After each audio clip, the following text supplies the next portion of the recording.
Caríssimas senhoras e senhores, queridos companheiros do Ideal Espírita Cristão, boa noite para todos. Com muita alegria, nós estamos mais uma vez reunidos para realizar o programa Espiritismo, Evangelho e Educação. Graças a Deus, nós iniciamos endereçando um abraço a todos os teleouvintes, os internautas que nos acompanham dos seus lares nesse momento. Queridos amigos, é com o coração vivendo um instante de emoções.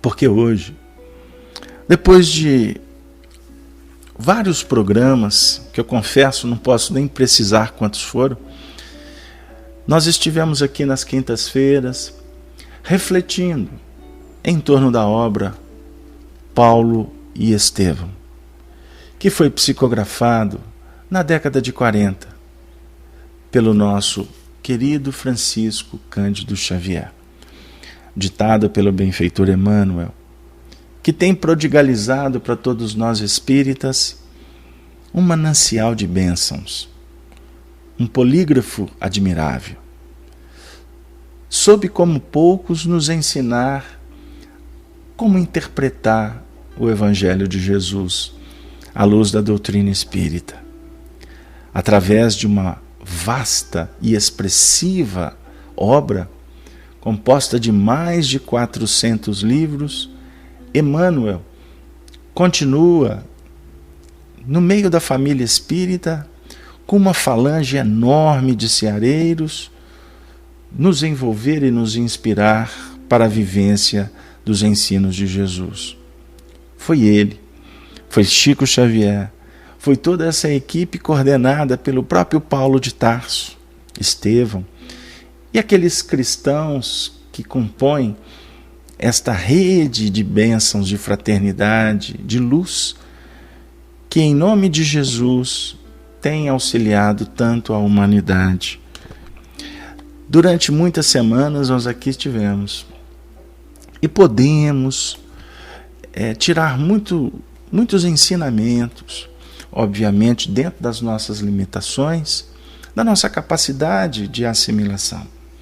Mas foram momentos muito ricos, foram instantes de alegria, de reflexões, de decepções, de aperto no coração, mas acima de tudo foram momentos que nós podemos buscar na memória, que por certo terão um significado que nós agora estamos distantes de compreender, o alcance do aprendizado que aqui foi vivenciado por todos nós.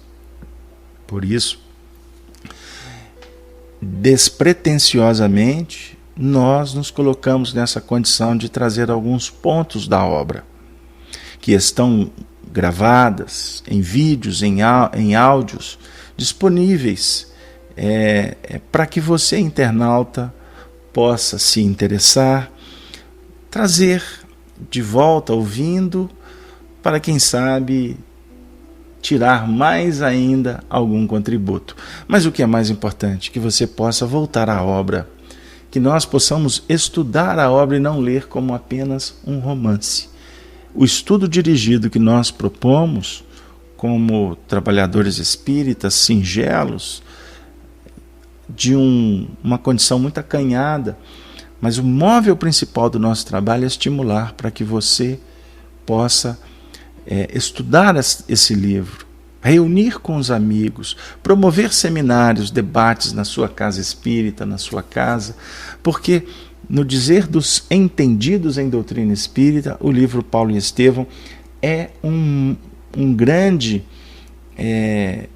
grande cartilha, é um compêndio, é referencial para nós que estamos buscando estudar os ensinamentos de Jesus.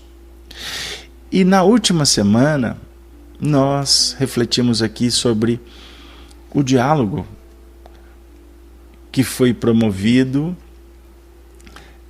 entre Paulo e o imperador Nero, que foi encerrado com uma situação bem interessante, na qual todos que estavam junto com o imperador ficaram perplexos diante da autoridade moral daquele cristão.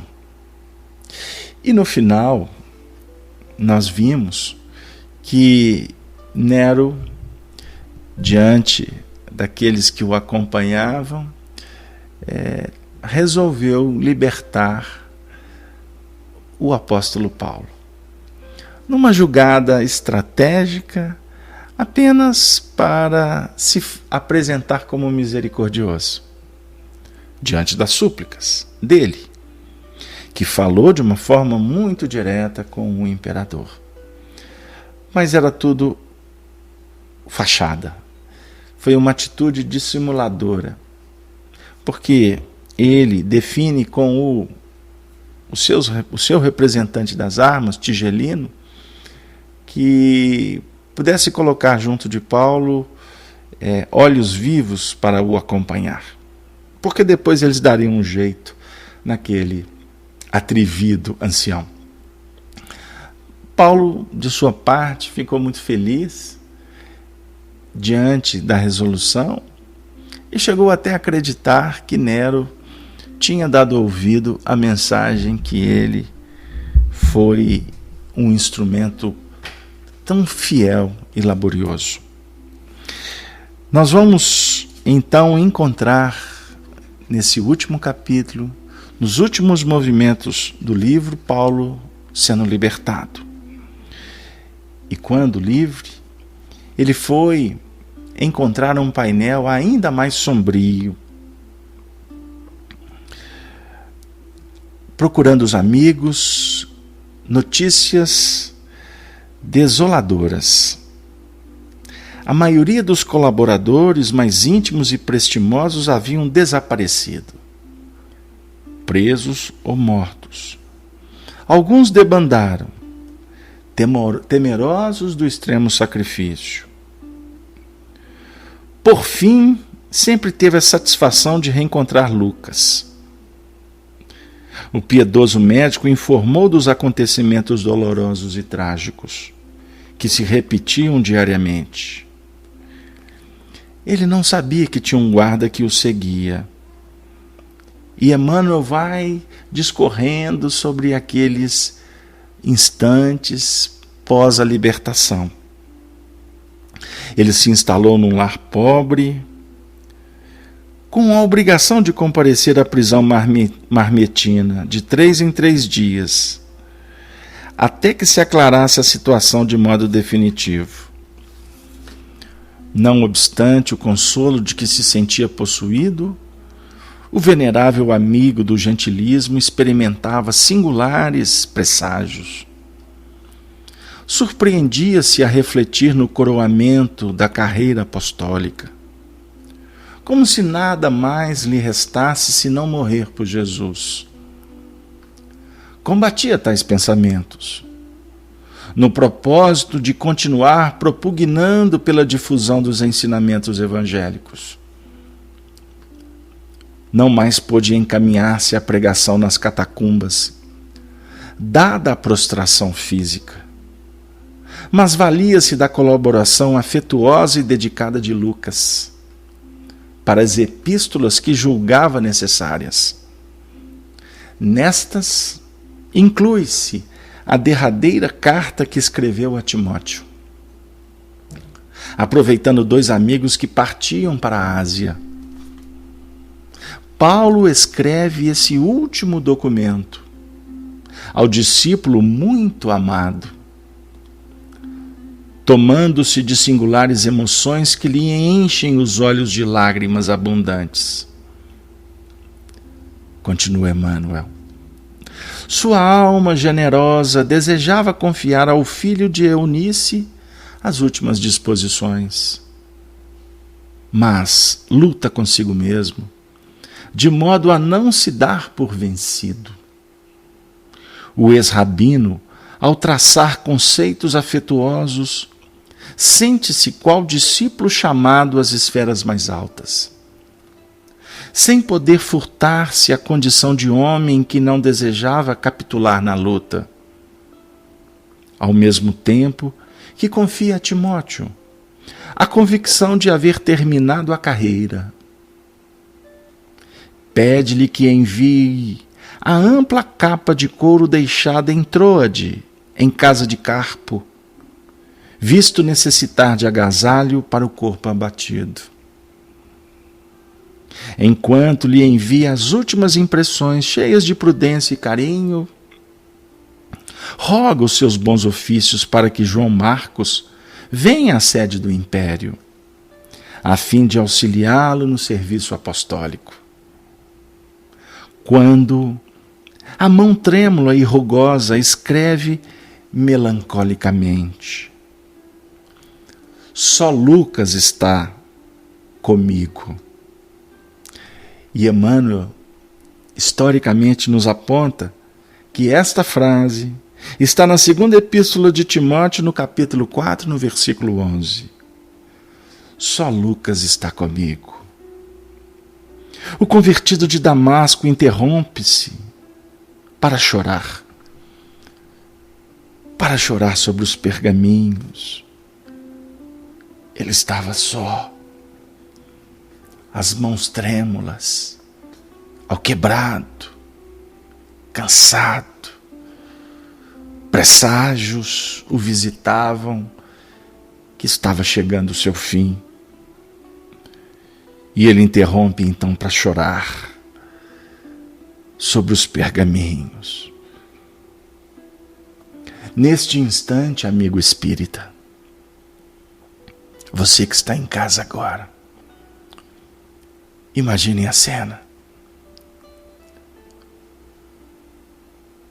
Nesse instante das lágrimas, sente-se afagar-lhe a fronte como flabelo de asas que adejassem de leve. Brando conforto lhe invade o coração amoroso e intrépido. Nesse ponto da carta, recobra novo ânimo e volta a demonstrar decisão de luta, terminando com as recomendações atinentes às necessidades da vida material e aos seus labores evangélicos. Paulo entrega a Lucas a missiva para que ele pudesse expedi-la, e nos conta Emmanuel, sem disfarçar os seus lúgubres pressentimentos. Em vão, o carinhoso médico e devotado amigo procura desfazer aquelas apreensões. O momento estava próximo. Embora sem deixar as suas atividades, afirma Emmanuel que ele aprofundou, ele mergulhou nas meditações, buscando forças, buscando entender o que estava acontecendo. Depois de algumas semanas que a carta é expedida a Timóteo, um grupo armado visitou a residência de Lino depois de meia-noite, na véspera das grandes festividades com que a administração pública desejava assinalar a reconstrução do grande circo. O dono da casa, a esposa e Paulo de Tarso foram presos. Escapando Lucas, pelo fato de pernoitar em outra parte. São as circunstâncias, não estava no momento do testemunho de Lucas. As 3 vítimas foram conduzidas a um cárcere no Monte Esquilino, dando provas de poderosa fé em face do martírio que apenas começava. O apóstolo foi atirado a uma cela escura e incomunicável. Os soldados ficaram intimidados diante de tanta coragem do apóstolo. Enquanto via ele se despedindo de Lino e sua mulher, em lágrimas, o pregador abraçava-os, dizendo diante dos soldados. E esta mensagem chega para todos nós, que estamos nesse momento passando pelas nossas provas. Tenhamos coragem. Esta deve ser a última vez em que nos saudamos com os olhos materiais. Mas havemos de avistar-nos no reino do Cristo. O poder tirânico de César nunca atinge, senão o corpo miserável. Não temos o que dizer. Porque as ordens expressas de Tigelino mantiveram o prisioneiro isolado, na escuridão do cárcere, que mais se assemelhava a uma cova úmida. Amigos que visitam Roma e que narram para nós o sentimento que brota ao adentrar neste cárcere, é algo para se pensar. Nas angústias dos prisioneiros da época e da tristeza profunda que viveu este grande representante de Jesus, que por certo impregnou aquele ambiente com os sentimentos de um testemunho extraordinário que vivia o apóstolo do Cristo. Ele desejava estar junto dos outros cristãos. Ele queria estar ao lado, imaginando como seriam os espetáculos do circo. Porque no fundo ele queria comungar a hóstia dos martírios. Quando chegasse a hora extrema, amigo espírita, ele não pôde dormir, diz Emmanuel. A considerar as horas transcorridas desde o momento da prisão, e concluiu que o dia dos sacrifícios estaria iminente. Nenhuma réstia de luz penetrava o cubículo infecto e acanhado. Percebia somente vagos rumores longínquos que lhe davam a ideia de aglomeração popular nas vias públicas. As horas passaram em expectativas que pareciam intermináveis. Depois de angustioso cansaço, conseguiu algumas horas de sono. Acordou mais tarde, já incapacitado de calcular as horas decorridas. Tinha sede, fome, mas orou com fervor, sentindo que fluíam brandas consolações para sua alma, das fontes da providência invisível. No fundo, estava preocupado com a situação dos companheiros. Um guarda o informara de que enorme contingente de cristãos seria levado ao circo e ele sofria por não ter sido chamado a perecer com os irmãos na arena do martírio. Por amor a Jesus. Mergulhado nessas reflexões, não tardou a sentir que alguém abria cautelosamente a porta da enxovia. Conduzido ao exterior, se defrontou com 6 homens, armados, que o aguardavam junto de um veículo de regulares proporções. Ao longe, no horizonte pontilhado de estrelas, delineavam-se os tons maravilhosos da madrugada próxima. Me desculpem, mas hoje é o nosso último capítulo. Eu opto por trazer a descrição de Emmanuel, para que cada um tire as suas conclusões e que façamos as adequações necessárias ao nosso testemunho pessoal, que estamos passando por ele agora, ou nos candidatando a vivê-lo em breve. O apóstolo silencioso obedeceu à escolta. Ataram-lhe as mãos calejadas, brutalmente, com grosseiras cordas.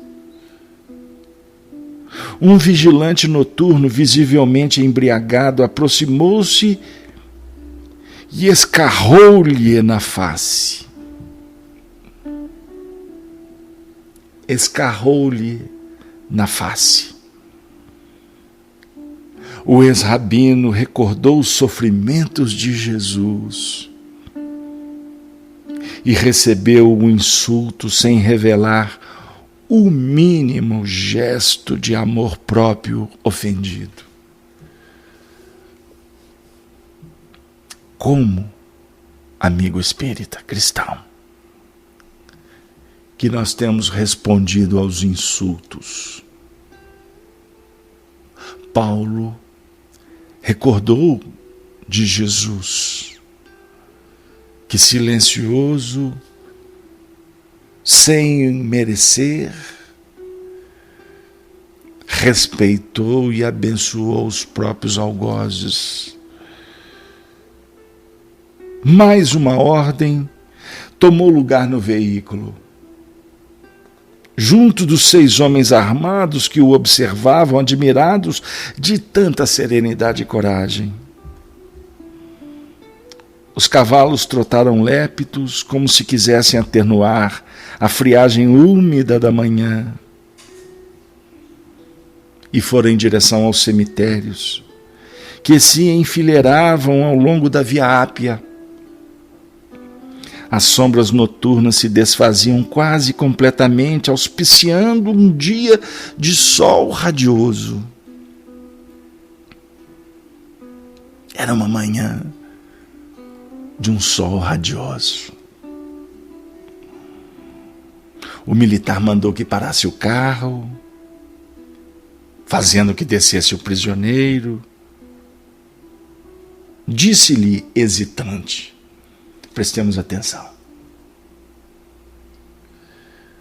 O prefeito dos pretorianos, por sentença de César, ordenou que fosses sacrificado no dia imediato ao da morte dos cristãos, votados às comemorações do circo, realizadas ontem. Deveis saber, portanto, que estais vivendo os últimos minutos.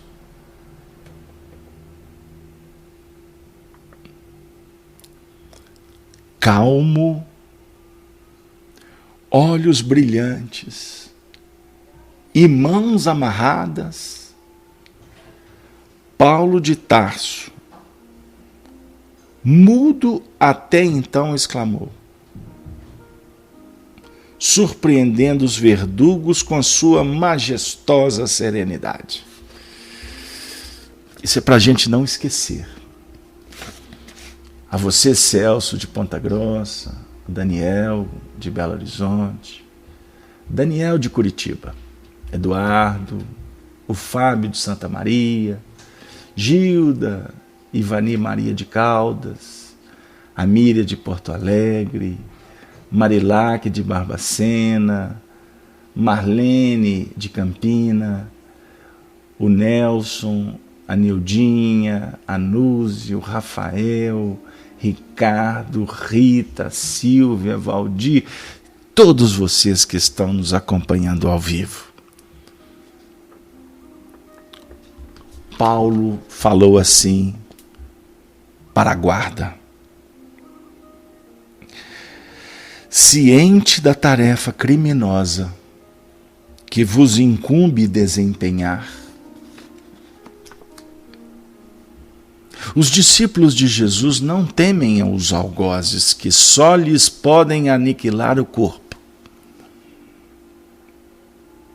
Não julgueis que a vossa espada possa eliminar minha vida, de vez que, vivendo estes fugazes minutos em corpo carnal, isso significa que vou penetrar, sem mais demora, nos tabernáculos da vida eterna, com o meu Senhor Jesus Cristo, o mesmo que vos tomará contas, tanto quanto a Nero e Tigelino.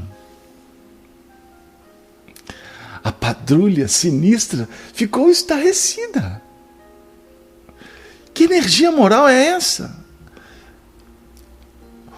No momento supremo, era de molde a abalar os mais fortes. Percebendo a suprema surpresa, olha o que aconteceu. O chefe da escolta tomou a iniciativa do sacrifício, porque os demais estavam desorientados, nervosos, trêmulos. Era autoridade espiritual, era um momento extraordinário da história, que estava sendo acompanhado por uma multidão de espíritos.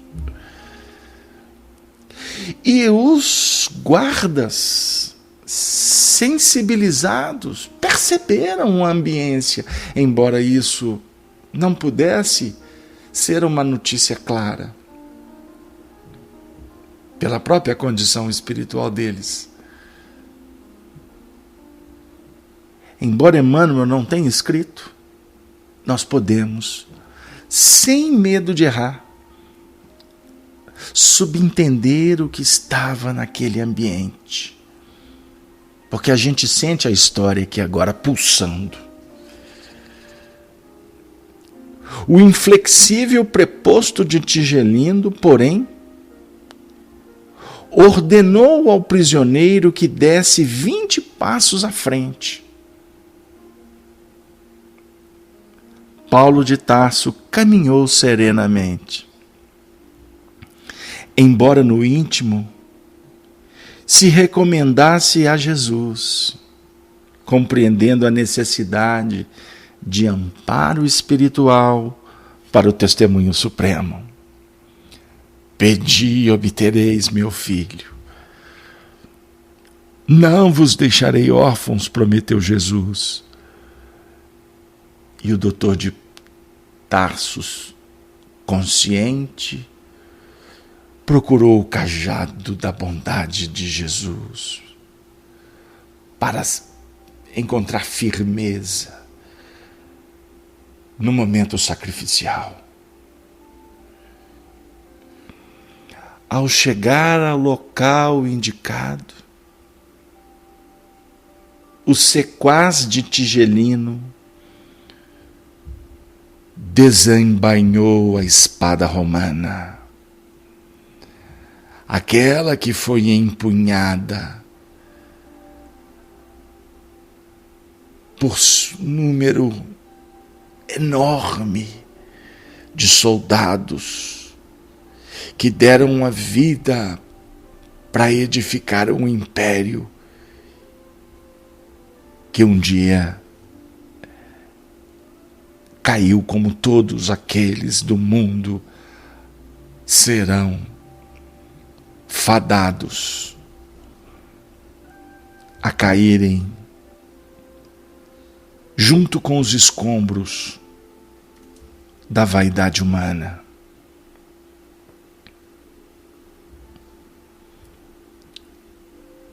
Ele desembainha a espada, mas neste instante tremeu-lhe a mão. Os algozes tremem nos instantes que se deparam com a verdade. Por mais que gritam, que apresentam as feras, mas uma voz na intimidade sempre há de revelar o que vem a ser justiça divina. Tremeu-lhe a mão, fixando a vítima, e falou-lhe em tom quase imperceptível: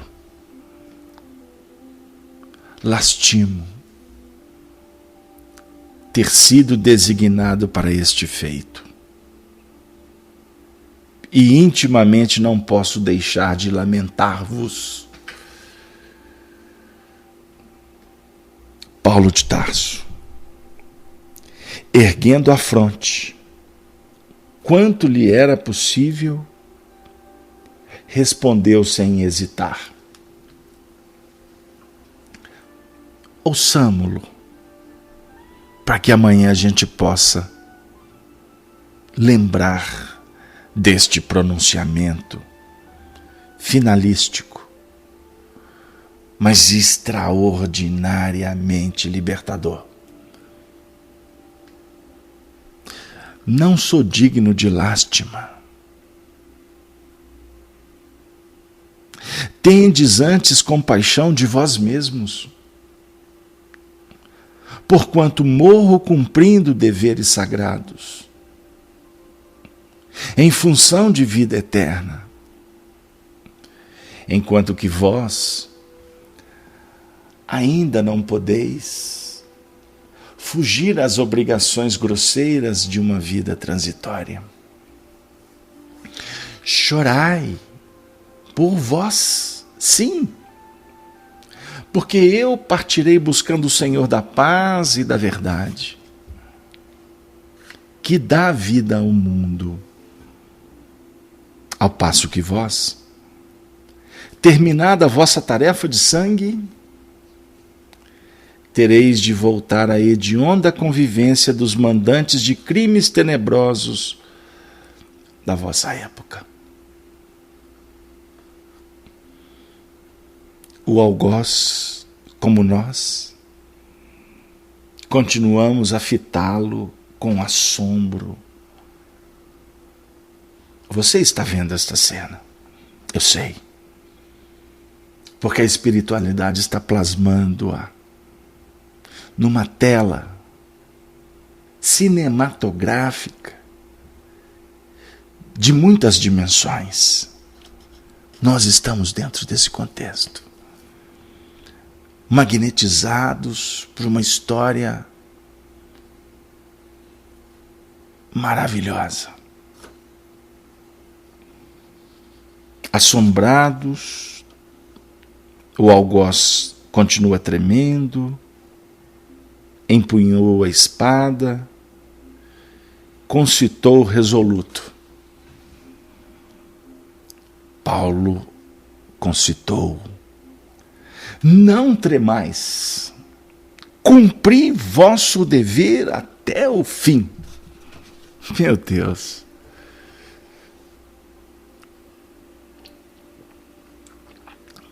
Cumpri o vosso dever até o fim.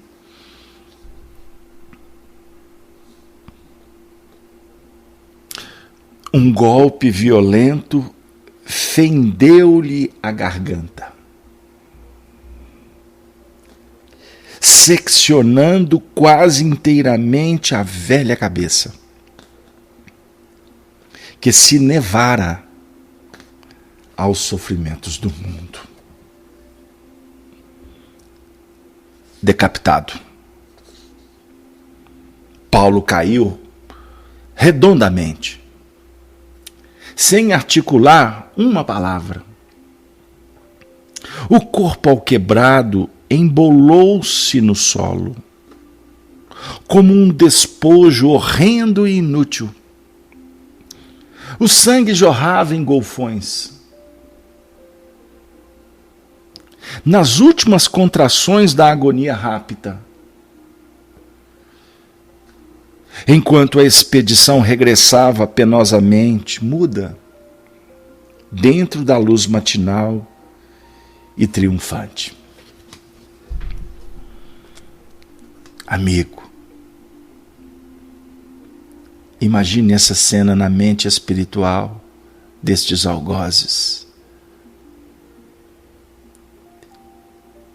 Os crimes, os delitos, eles deixam marcas profundas no psiquismo. Enquanto o valoroso discípulo do Evangelho sentia a angústia das derradeiras repercussões físicas, o que é natural na desencarnação, mas aos poucos experimentava uma sensação branda de alívio reparador. Mãos carinhosas e solícitas pareciam tocá-lo de leve, como se arrancassem tão só nesse contato divino as terríveis impressões dos seus amargurosos padecimentos. Tomado de surpresa, verificou que o transportavam a local distante e pensou que amigos generosos desejavam assisti-lo em lugar mais conveniente para que não lhe faltasse a doce consolação da morte tranquila. Depois de alguns minutos de dores, haviam desaparecidos por completo, guardando a impressão de permanecer à sombra de alguma árvore frondosa e amiga. Experimentava a carícia das brisas matinais que passavam em lufadas frescas. Tentou levantar-se, abrir os olhos, identificar a paisagem. Impossível. Impossível. Sentia-se fraco, qual convalescente de moléstia prolongada e gravíssima. Reunia as energias mentais, como lhe fosse possível, e orou, suplicando a Jesus permitisse o esclarecimento de sua alma naquela nova situação. Sobretudo, a falta de visão deixava-o submerso em angustiosa expectativa. Recordou os dias de Damasco, quando a cegueira lhe invadira os olhos de pecador, ofuscados pela luz gloriosa do Mestre. Lembrou o carinho fraternal de Ananias e chorou, ao influxo daquelas singulares reminiscências. Depois de grande esforço, conseguiu levantar-se e refletiu que o homem precisava servir a Deus. ainda que tateasse em densas trevas. Se prepare. Você que ainda não leu a obra e que, por certo, vai estudá-la com afinco, com sensibilidade, marcando, grifando, questionando, aprendendo, caindo, soerguendo, estimulando, motivando, sobre a inspiração do Cristo. Se prepare. Porque nesse momento, Paulo de Tarso ouviu alguns passos. Passos de alguém que se aproximava de leve.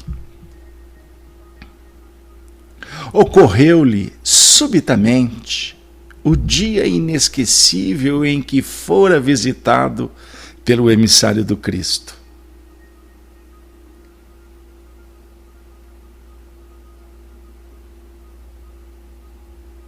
Na pensão de Judas. Quem sois? Quem sois? Perguntou como fizera outrora, naquele lance inolvidável. Irmão Paulo. Quem conhece a obra vai se lembrar. Irmão Saulo.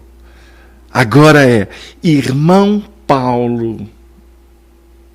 Começou a dizer o recém-chegado. E o apóstolo dos gentios identifica aquela voz bem amada.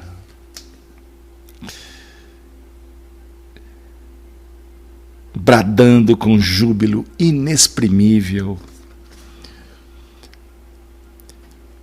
Ananias. Ananias.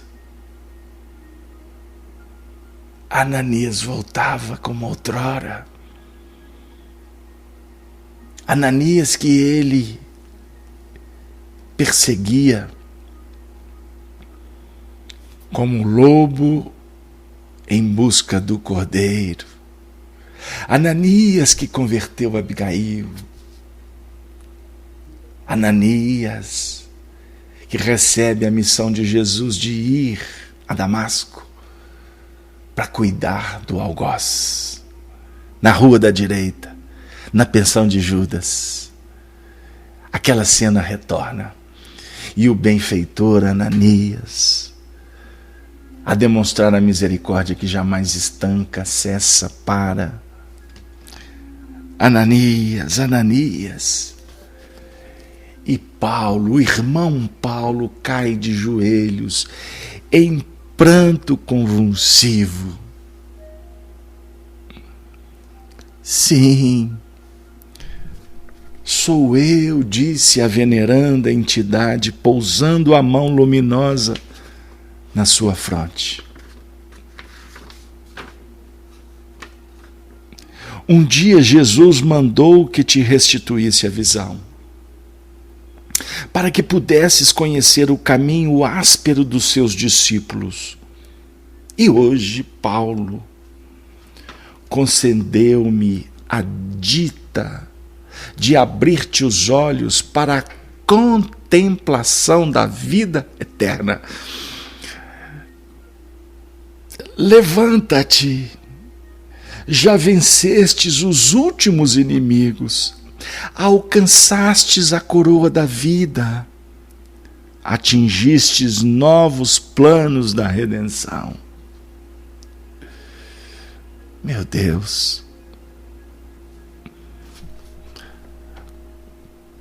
nós poderíamos lembrar do cego Bartimeu. Jesus, filho de Davi, tenha misericórdia de mim. Jesus cura-o. A tua fé te salvou. É a primeira cura. A primeira cura de Paulo foi para conhecer o caminho áspero dos discípulos. O primeiro movimento, conversão. O segundo momento, tornar Aqui Paulo já se encontrava no instante de ver, de contemplar a coroa da vida, os novos planos da redenção. Ele levanta afogado em lágrimas, jubilosa gratidão, enquanto Ananias, pousando a destra nos seus olhos apagados, exclamou com carinho: vê novamente, em nome de Jesus. Desde a revelação de Damasco, dedicaste os olhos ao serviço do Cristo. Contempla agora as belezas da vida eterna, para que possamos partir ao encontro do Mestre amado. Para que possamos partir ao encontro amigo do excelso benfeitor, do Mestre amado Jesus. Aí ele vai contemplar as belezas que estavam reservadas aos cooperadores. Ele, tomado de espanto, observa a paisagem que o rodeava. Ele vê as catacumbas, a Via Ápia. Ele percebe que misteriosas forças vão afastando do quadro triste em que se decompunham os despojos sangrentos. Sentiu-se jovem e feliz. Olha o prêmio da desencarnação para o Filho do Altíssimo. Compreendi agora a grandeza do corpo espiritual que ele falou sobre ele. Por exemplo, na primeira epístola aos Coríntios, no capítulo 15. O corpo espiritual num ambiente estranho aos organismos da terra. Suas mãos estavam sem rugas, a epiderme sem cicatrizes. Tinha a impressão de haver sorvido um misterioso elixir de juventude. Uma túnica de alvura resplandecente envolvia-o em graciosas ondulações. Mal despertava do seu deslumbramento quando alguém lhe bateu levemente no ombro. Meu Deus! Meu Deus! Meu Deus! Era Gamaliel, que lhe trazia um ósculo, um beijo fraternal, o seu mestre, aquele que o preparou para ser doutor da lei. Gamaliel, da família de Simeão, das tradições de Eliel. Gamaliel, que se converteu ao cristianismo, que conteve a fúria do doutor quando estava diante dos discípulos e que afirmara aquela frase que ficou como um dos dísticos do cristianismo nascente. Saulo, se eles forem, deixe que eles partam, porque se eles não forem de Deus, a própria vida há de os encarcerar. Mas se forem de Deus, nós iremos nos curvar à verdade que eles apregoam. Paulo de Tarso sentiu-se o mais ditoso dos seres. Abraçando-se ao velho mestre Ananias, num só gesto de ternura, exclamava entre lágrimas: só Jesus me poderia conceder alegria igual a esta. Só Jesus pode te conceder uma alegria igual a esta, meu nobre companheiro, amigo que carinhosamente, pacientemente acompanha esse trabalho, que não visa te oferecer mais do que um instante de aconchego, um movimento de amizade, uma ambiência que favoreça a paz. Porque esse programa Espiritismo, Evangelho e Educação, ele foi elaborado no mundo maior para aqueles que estão sequiosos, saudosos da presença do Mestre dos Mestres. Só Jesus me poderia conceder alegria igual a esta. Mal não acabara de o dizer, começaram a chegar velhos companheiros de lutas terrestres, amigos de outros tempos, irmãos desvelados que lhe vinham trazer as boas-vindas ao transpor os umbrais da eternidade. Os deslumbramentos do apóstolo sucediam-se ininterruptos, como se ficasse em Roma à sua espera. Todos os mártires das festividades das vésperas chegavam cantando nas proximidades das catacumbas. Todos queriam abraçar o generoso discípulo, oscular-lhe as mãos. Nesse ínterim, dando a impressão de nascerem maravilhosas fontes do mais além, ouviu-se uma cariciosa melodia, acompanhada de vozes argentinas, que deviam ser angélicas. Surpreendido com a beleza da composição, intraduzível na linguagem humana, Paulo ouvia o venerando amigo de Damasco que explicava solícito: este é o hino dos prisioneiros libertados. Observando-lhe a intensa comoção, Ananias perguntou qual o seu primeiro desejo na esfera dos redimidos.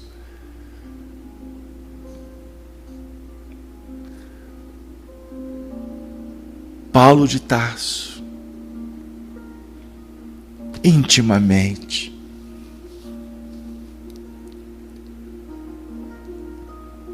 recordou de Abigail e os anelos sagrados do coração. Como aconteceria a qualquer ser humano, mas integrado no ministério divino, que manda esquecer os caprichos mais singelos e, sem trair a gratidão, a misericórdia do Cristo, respondeu comovidamente: meu Deus, meu Deus, meu primeiro desejo seria rever Jerusalém, onde pratiquei tantos males, e ali orar a Jesus, para ofertar-lhe o meu agradecimento.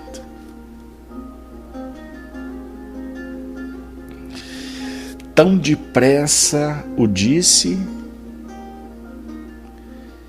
e a luminosa assembleia se punha em movimento. Assombrado com o poder da volitação, Paulo observava que as distâncias nada representam agora para suas possibilidades espirituais. De mais alto continuava fluindo harmonias de sublimada beleza. Eram hinos que exaltavam a aventura dos trabalhadores triunfantes e a misericórdia das bênçãos do Todo-Poderoso. Paulo desejava imprimir à divina excursão o sabor de suas reminiscências. Para esse fim, o grupo seguiu ao longo da Via Ápia até a Arícia, de onde se desviou em direção a Pousolis, em cuja igreja se deteve em preces por alguns minutos de ventura inigualável. Daí a caravana espiritual demandou a ilha de Malta, transportando-se em seguida para Peloponeso, onde Paulo se extasiou na contemplação de Corinto, dando curso a recordações carinhosas e doces. Inflamados de entusiasmo fraternal, os componentes da caravana acompanhavam o valoroso discípulo no caminho das sagradas lembranças que lhe vibravam no coração.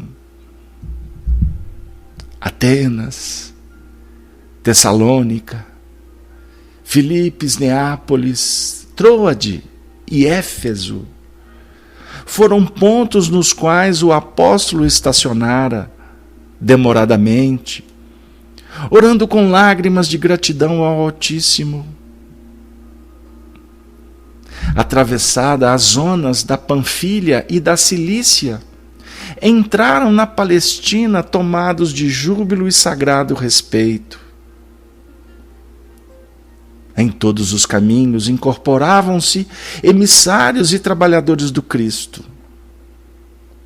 Paulo não conseguia avaliar a alegria da chegada a Jerusalém sob o prodigioso azul do crepúsculo. Obedecendo ao alvitre de Ananias, reuniram-se no cimo do Calvário e ali cantaram hinos de esperanças e de luz. Lembrando os erros do passado amarguroso, Paulo de Tarso ajoelhou-se e elevou a Jesus fervorosa súplica.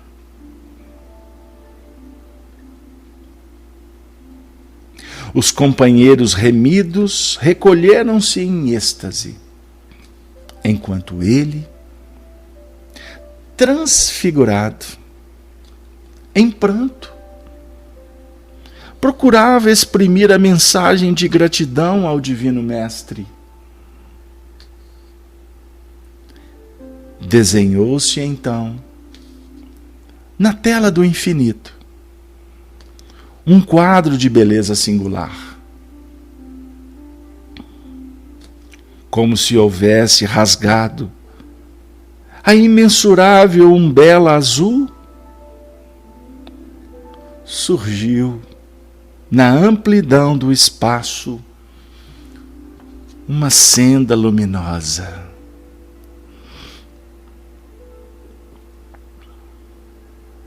E 3 vultos que se aproximavam radiantes. O Mestre estava no centro, conservando Estevão à sua direita e Abigail ao lado do coração.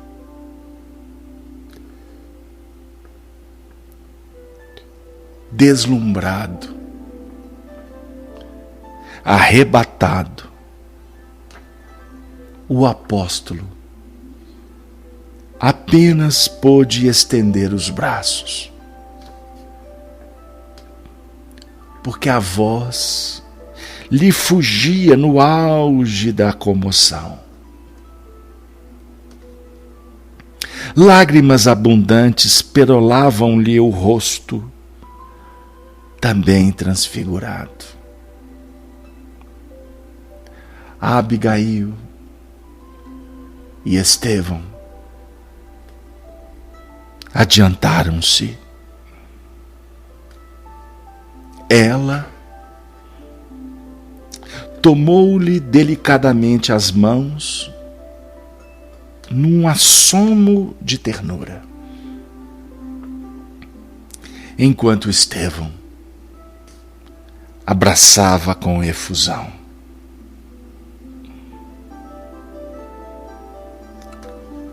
Paulo quis lançar-se nos braços dos dois irmãos de Corinto, beijar-lhe as mãos no seu arroubo de ventura.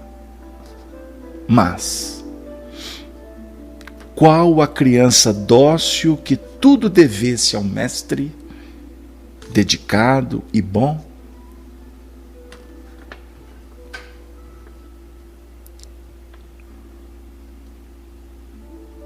Procurou o olhar de Jesus para sentir-lhe a aprovação. Não sou eu quem vivo. Um dia ele escreveu: o Cristo vive em mim.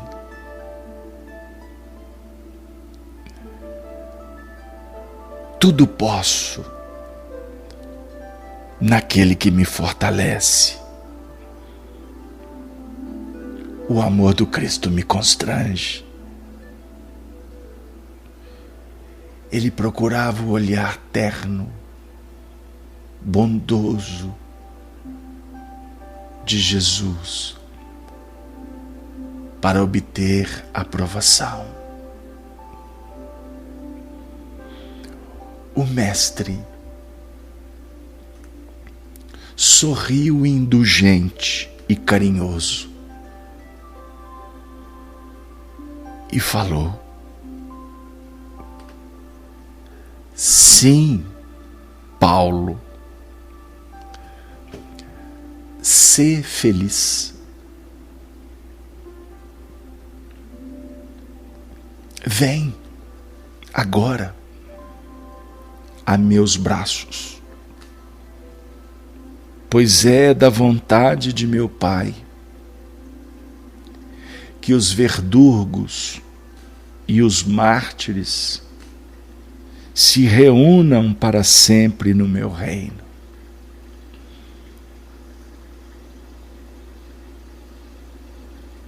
Os verdugos e os mártires se reúnam para sempre no meu reino.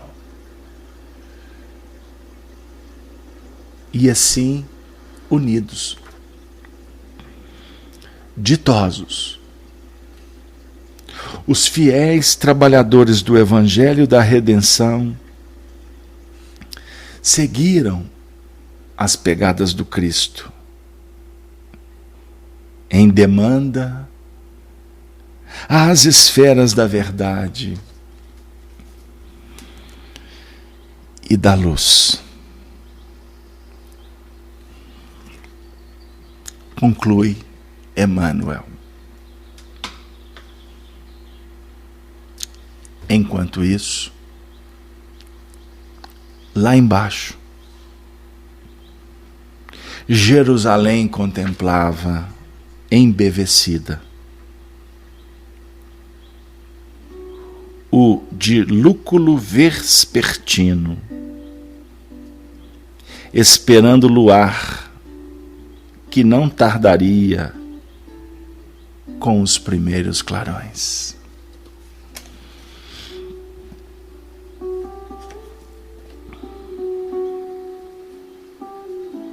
amigo,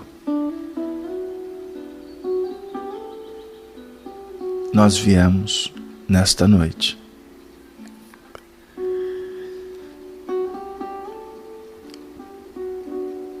para entrar na história de vez.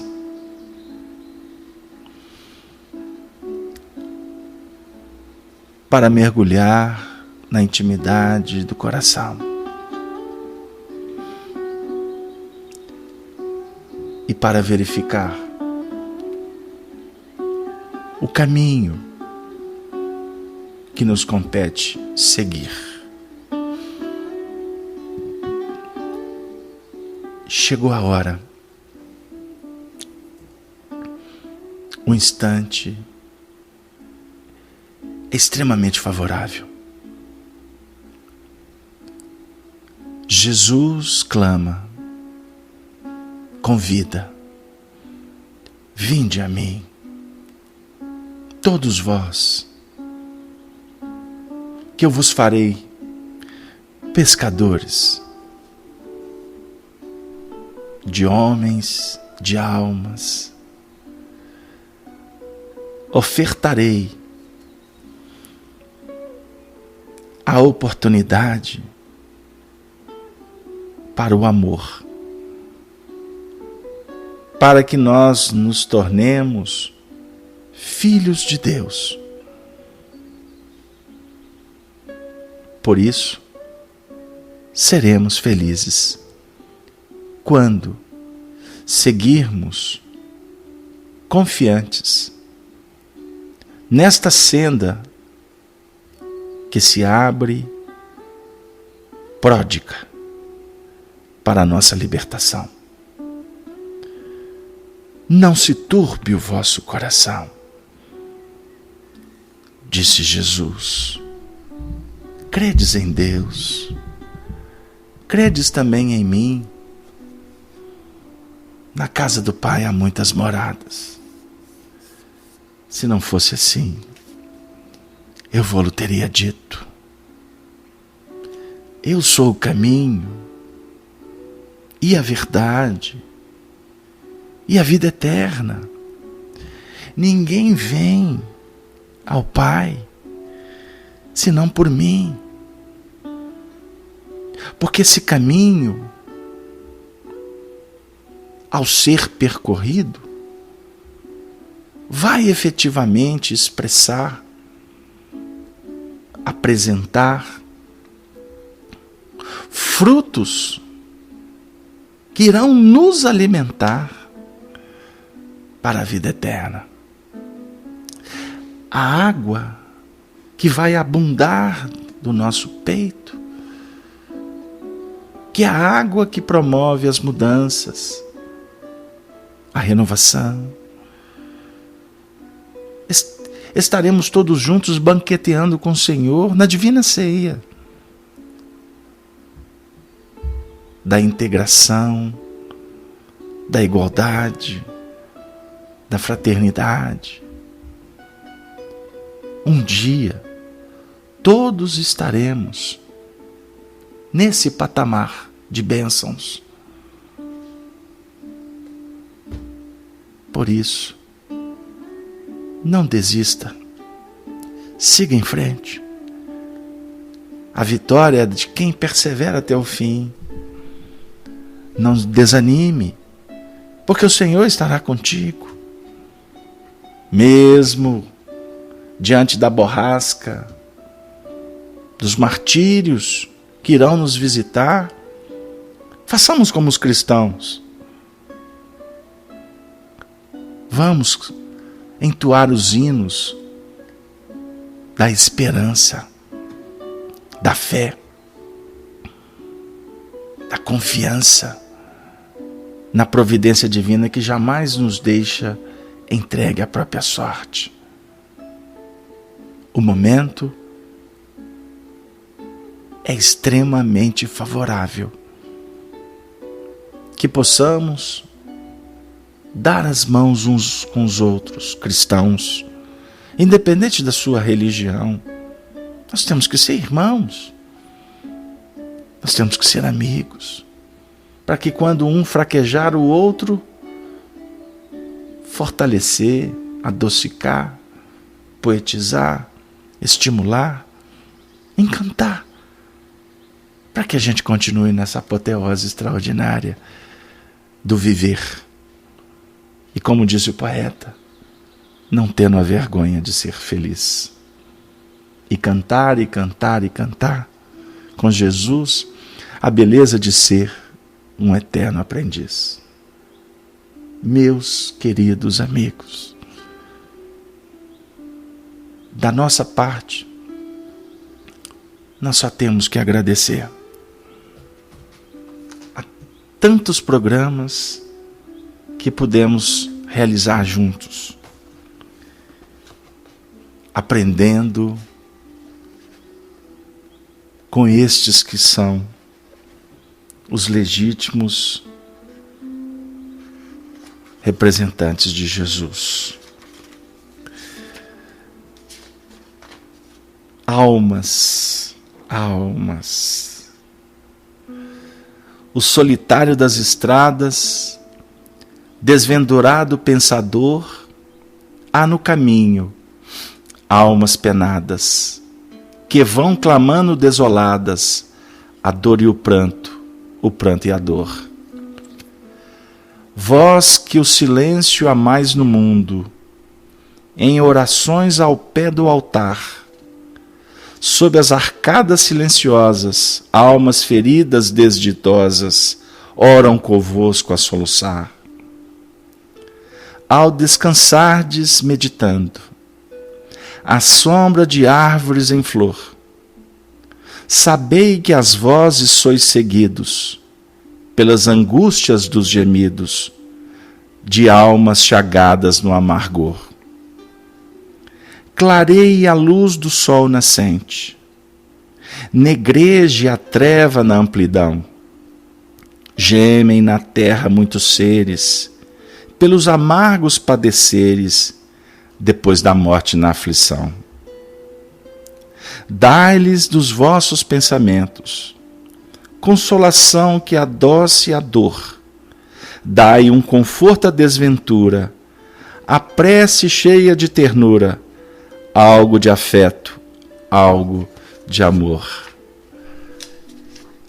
Que esta expressão de amor que Alta de Souza nos oferece através das mãos abençoadas de Francisco Cândido Xavier possa ser, no ardor da senda que iremos percorrer, o referencial do amor, aplicado na senda da caridade, que expressa sempre a autenticidade do viajor, que, sintonizado com o Senhor, sabe que fora dela não conseguiremos ascender aos páramos da felicidade real. Que Deus nos inspire, que Jesus esteja conosco, que Maria Santíssima favoreça a todos os nossos corações para que sejamos filhos do Altíssimo e que leve a nossa Mãe Santíssima essas bênçãos para todos os lares aqui representados e que nós, na condição de servos humílimos, possamos agradecer pelo tanto que recebemos, suplicando a Jesus, aos benfeitores espirituais, que continue nos concedendo a oportunidade para adquirirmos a felicidade de trabalhar nesta senda da caridade, hoje, agora e por todo sempre. E assim nos despedimos na saudação dos cristãos dos primeiros dos tempos, dizendo: Ave, Ave, Ave Cristo. Ave, Ave, Ave, o Evangelho do Senhor. Boa noite para todos, e assim nós nos despedimos, endereçando um beijo no coração de todos, destes amigos que se tornam amigos para sempre das terras das Gerais. Valeu, que assim seja.